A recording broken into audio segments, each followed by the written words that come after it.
Oke baik Kak, jadi di sini kita tuh bakalan ngadain podcast sedikit mengenai strategi konsumer yang gimana. Boleh nih Kakak perkenalkan diri Kakak terlebih dahulu sebelum kita masuk ke interaksi berikutnya. Nah, oke, sebelumnya perkenalkan nama aku Tiara. Oke, berarti Kak Tiara ya? Kak Tiara. Kalau aku sendiri namanya Nisa. Oke Kak, baik, kita masuk ke pertanyaan yang lebih jujur aja ya nih Kak. Kira-kira Kakak nih, seberapa sering Kakak membuka aplikasi pada akhirnya sebelum Kakak membeli suatu makanan dari GrabFood ataupun SoftFood? Nah, gak apa-apa sih Kak, jawabnya itu jujur aja karena bahkan saya sendiri pun juga melakukannya gitu kan Kak. Jadi kayak udah sering lah gitu untuk di kalangan kita. Dan juga pernah nggak juga Kakak itu kayak berpikir ataupun mungkin bertanya nih ke diri Kakak sendiri pada akhirnya sebelum Kakak membeli itu kayak sebenarnya yang Kakak butuhin itu bukan karena lapar tetapi karena Kakak untuk membandingkan harga dari satu aplikasi ke aplikasi lainnya. Gimana menurut Kakak pandangannya? Nah, itu pertanyaan yang bagus sih untuk kita bahas karena kan soal lapar itu kan apa ya, dari dorongan diri kita sendiri kan. Nah, tapi untuk soal kayak membuka 3 aplikasi sekaligus itu bukan soal lapar lagi sih menurut aku ya gitu. Karena apa ya, itu tuh bukan udah termasuk kebutuhan psikologi gitu. Karena itu dari keinginan kita sendiri yang dimana kita harus memenuhi kebutuhan kita, kepuasan kita gitu kan. Karena kita kayak harus apa ya, mendapatkan sesuatu gitu yang menurut kita tuh kita bakalan menang gitu karena kita mendapatkan harga yang murah mungkin itu sih. Oke, berarti dari Kakak sendiri sering ya membandingkan harga dari aplikasi satu ke aplikasi yang lainnya. Ya lumayan lah. Oh jadi di Kakak itu bukan soal hemat uang ya? Jadi kayak di sana tuh ada elemen seperti kepuasan psikologis yang Nah, tepat sekali karena yang lebih menarik lagi bukan siswa jadi itu sebetulnya nggak muncul dengan sendirinya karena ada faktor yang mendorongnya gitu kayak apa, mental nudge. Nah, mental nudge itu adalah dorongan berbasis algoritma yang dimana ini bukan soal intuisi pasar yang asal karena ini adalah hasil analisis data dalam tubuh konsumen yang sangat mendalam. Algoritma GoFood itu tahu kayak misalnya kamu ini mau pesan makanan itu biasa di jam 12 siang, dia tuh kayak memilih rekomendasinya tuh di jam 12 siang tersebut kayak misalnya jam 11.45 gitu. Jadi biar kita tuh dapat diskon makanan itu dari toko tersebut gitu sih. ya jadi bukan kita nih kan Kak yang lapar duluan, tapi karena notifikasi kita bilang makanya bisa buat kita tuh jadi lapar. Ini termasuk kecerdasan tapi sedikit mengerikan ya. Nah, betul banget, sangat cerdas karena masalah itu tidak membuat keputusan baru tapi mereka tuh hanya sangat apa namanya, pandai gitu dalam membuat kita tuh menyadari kebutuhan yang sebenarnya itu dari awal kita nggak sadari. Dan itu tuh bukan cuma membantu kita aja kayak kita tahu bahwa setiap kali kita buka di aplikasi tersebut terus kita tuh membandingkan harganya, baca ulasannya, itu tuh nggak gratis, itu tuh semua ada biayanya, entah dari waktu kita, energi kognitif kita, bahkan stres saat kita memilih apa yang tertera di layar tersebut gitu. Dan itu tuh disebut sebagai consumer cost yang sesungguhnya jauh melampaui angka rupiah yang tertera di layar tersebut. Dan ini adalah konsep yang sangat fundamental bahwa biaya konsumsi itu bukan hanya uang yang kita keluarkan, tetapi juga totalitas pengorbanan yang kita lakukan. Jadi dan dari riset yang telah dilakukan oleh kelompok sebelumnya yakni laporan UTS itu terbukti bahwa sebagian besar mahasiswa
di tempat tersebut tadi kan.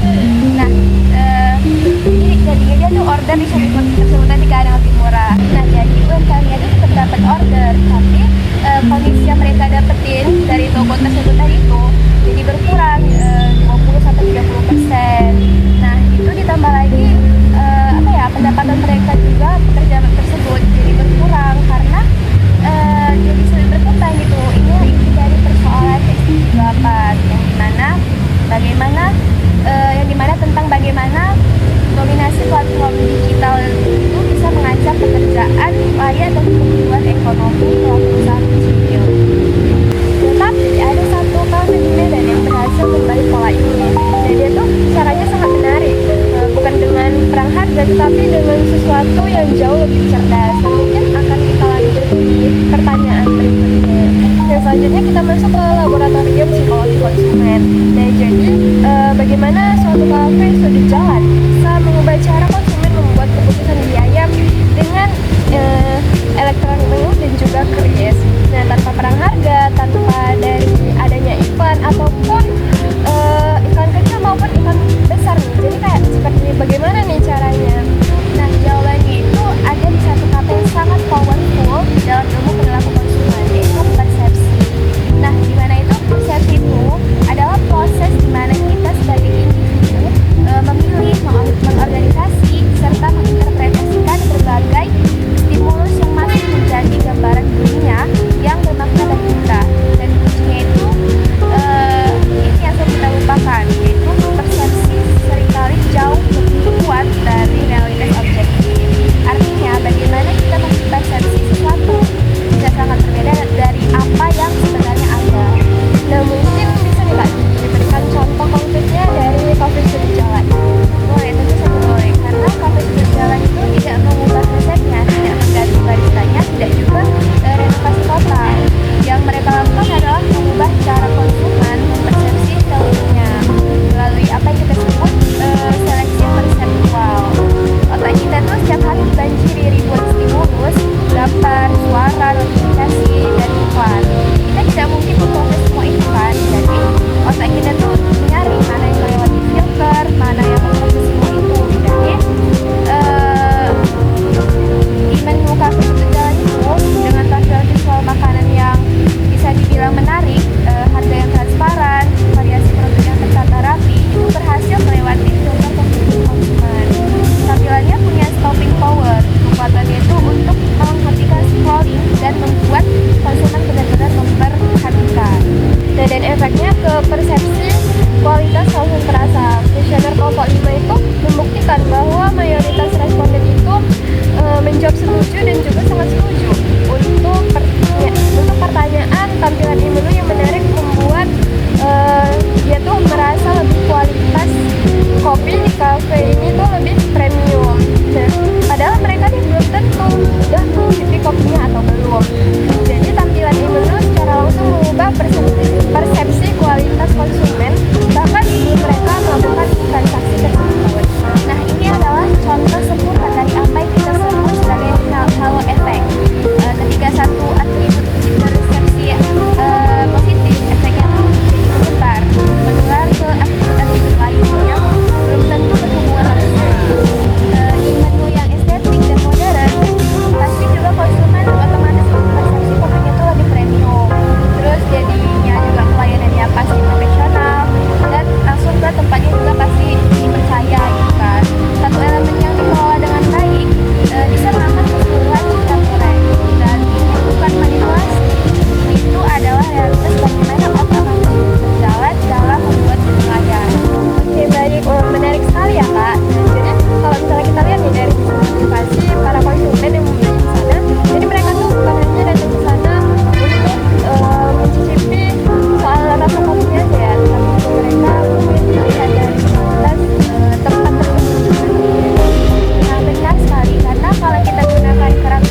konsumen jauh melampaui selisih harga itu. Maka perbedaan harga tadi berada di bawah JNE negatif mereka. Artinya konsumen tidak lagi merasa dirugikan karena mereka itu merasa terbayar gitu dengan apa yang didapatkan mereka pada saat mencoba di kafe tersebut gitu kan. Entah itu dari kopinya dan dari tempatnya, jadi kayak merasa sepadan gitu dengan harga yang mereka bayar. Terus juga menu yang bagus seperti transaksi kris yang cepat, tempat yang estetik itu juga apa ya, bisa ditarik, daya tarik gitu. Jadi mereka tuh bisa upload gitu kan di sosmed. Semua itu cara kolektif menjadi kompensasi yang lebih dari cukup untuk selisih Rp5.000. Dan jadi dari apa kata kakak tadi ini juga terbukti ya pada laporan hasil Pokpo UTS Pokok 5 kemarin, di mana mayoritas responden itu setuju bahwa saja meskipun harga relatif mahal, tetapi mereka itu tetap bersedia untuk membeli demi tempat kenyamanan dan juga keamanannya. Nah, kemudian transaksi digital juga membuat harga yang lebih tinggi itu terasa lebih sepadan. Nah, JND harga berhasil dinetralisir oleh JND pengalaman. Nah, ini adalah titik kemenangan dari persepsi tersebut. Dan yang terjadi kemudian adalah pergeseran pola pengambilan keputusan yang sangat signifikan. Awalnya konsumen datang dengan pola yang sangat sederhana, misalnya tuh harga adalah segalanya. Pilih yang paling murah gitu kan, gitu katanya. Ini kita sebut aturan leksikografis, di mana satu atribut itu mendominasi. Jadi atribut lain itu tidak relevan.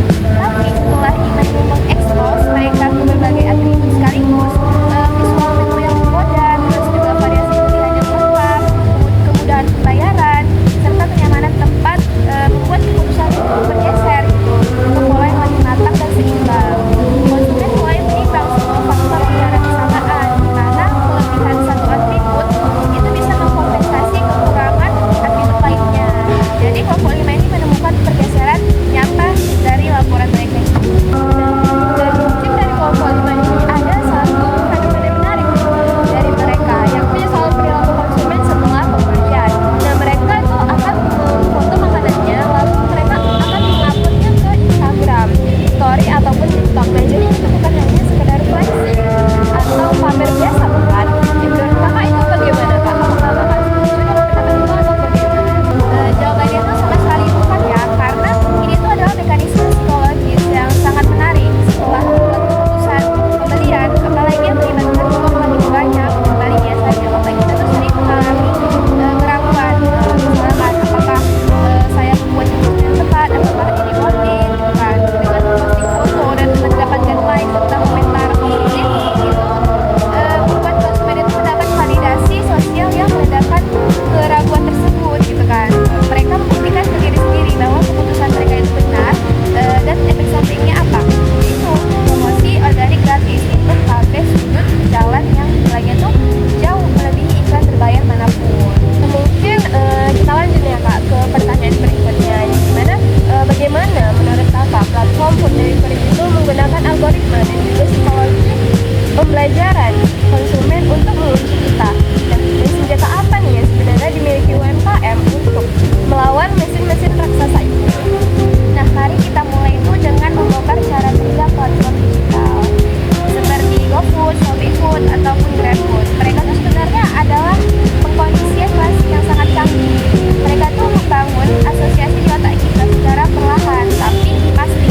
Nah, setiap kali kita buka aplikasi dan berhasil mendapatkan promo, dapat diskon, untuk cashback ataupun ongkir gratis gitu kan, otak kita tuh belajar. Otak kita tuh seperti merekam bahwa buka GoFood sama dengan itu mendapatkan reward gitu kan. Nah, lama-kelamaan hanya melihat logo GoFood di layar itu sudah cukup untuk memicu antisipasi reward.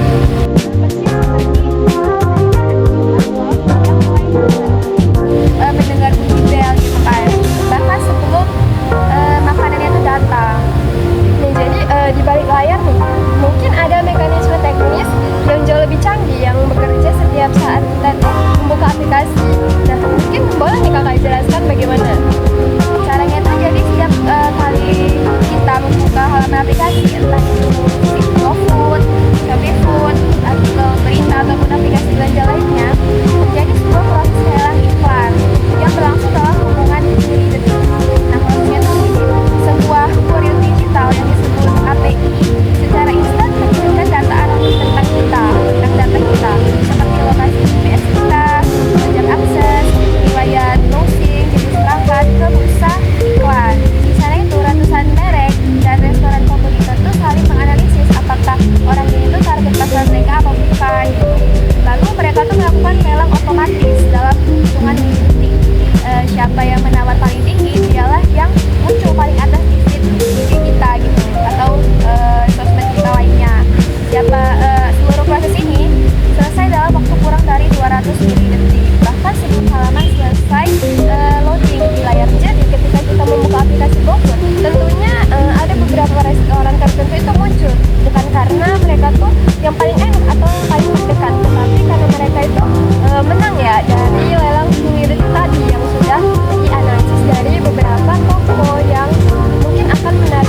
bisa sangat mengubah perilaku konsumen. Saat kamu melihat temanmu makan di kafe sudut jalan, otak kamu tuh langsung merekam. Itu tuh sebagai informasi karena melihat yang temanmu itu wajahnya tuh sangat happy, makanannya tuh enak gitu kan kelihatannya. Nah, jadi otak kamu tuh berpikir kafe sudut jalan itu sama dengan pengalaman yang positif. Jadi bisa jadi referensi gitu bagi kamu untuk menyebabkan kafe tersebut.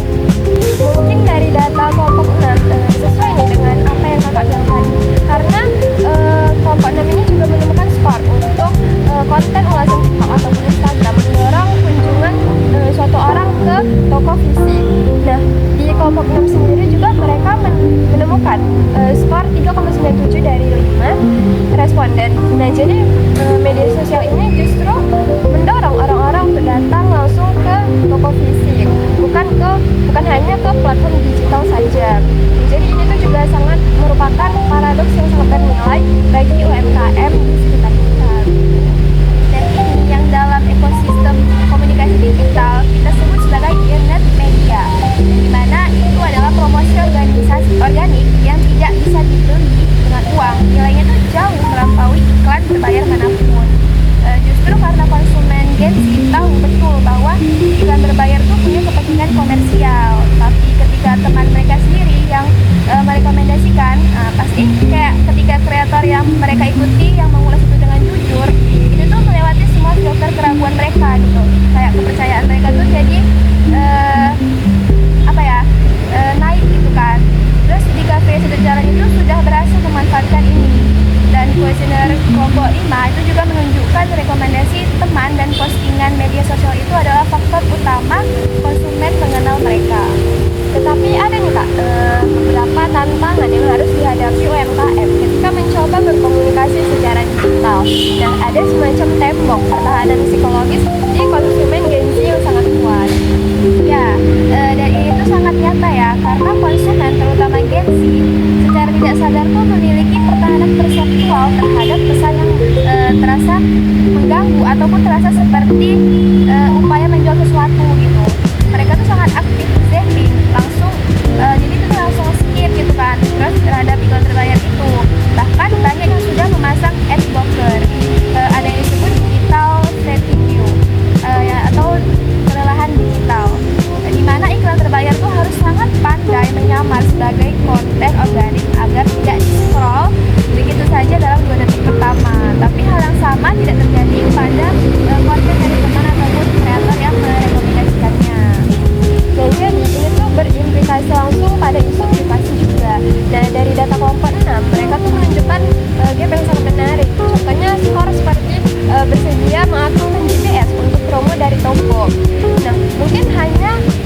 saat seorang melihat temannya makan di kafe sudut jalan, nah mereka tuh mungkin memiliki rasa senang, puas, ataupun foto-foto cantik. Nah jadi otak mereka itu memberikan informasi bahwasannya ketika melihat pengalaman orang lain bahwa ke kafe sudut jalan ini merupakan pilihan yang terbaik, karena tanpa harus mencoba sendiri dulu, karena kita sudah melihat dari teman kita yang sudah lebih dulu ke sana.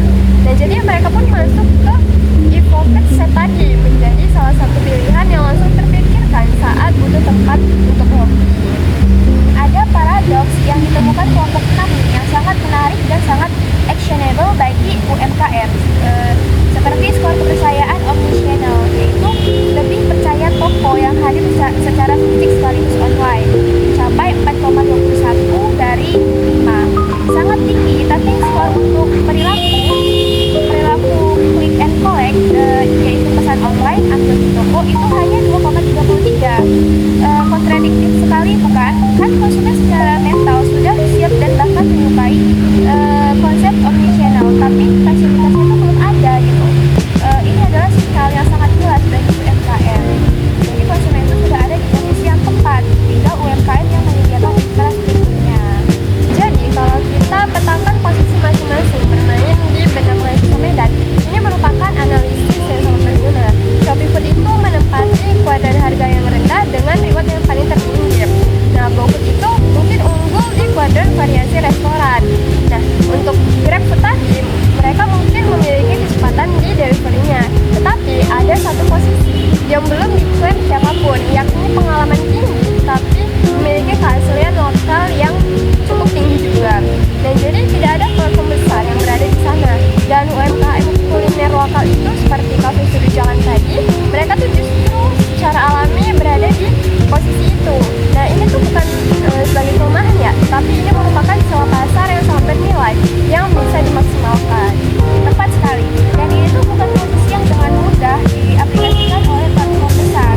Keaslian lokal, keterikatan dengan komunitas setempat, rasa yang otentik khas Medan itu adalah identitas yang tidak bisa dibeli dengan anggaran marketing triliunan rupiah sekalipun. Itu adalah unowned position, yang dimana posisi di pasar yang tidak diklaim siapapun, dan UMKM lokal punya semua modal untuk bisnisnya. Setelah kita bedah habis psikologi konsumen, algoritma platform, dan data lapangan, dan sekarang saatnya kita itu terjemahkan semua itu menjadi rekomendasi konkret. Apa yang harus dilakukan UMKM lokal Medan untuk tidak hanya bertahan, tapi juga benar-benar memenangkan persaingan ini? Jawabannya itu rekomendasi pertama. Ini tuh yang paling fundamental adalah bangun brand image melalui pengalaman, bukan melalui diskon. Perang harga adalah jebakan yang akan selalu dimenangkan platform besar yang punya subsidi tak terbatas.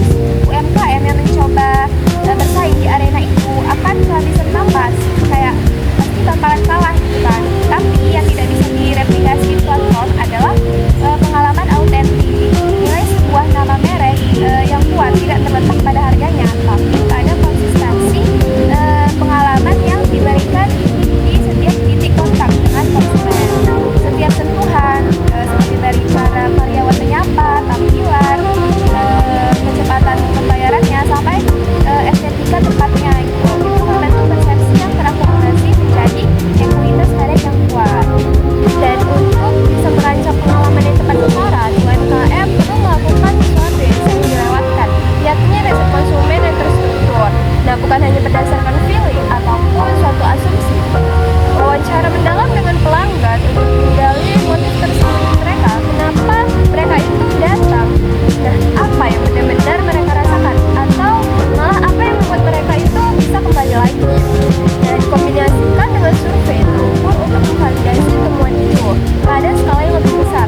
seperti masalah SDG 8 yang sangat nyata.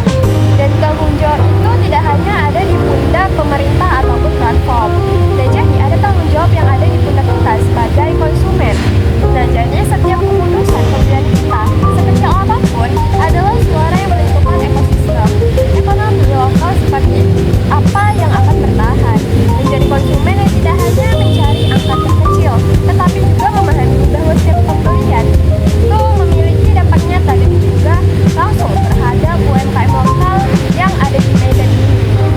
Nah, mungkin itu episode podcast kita kali ini mengenai food delivery tours.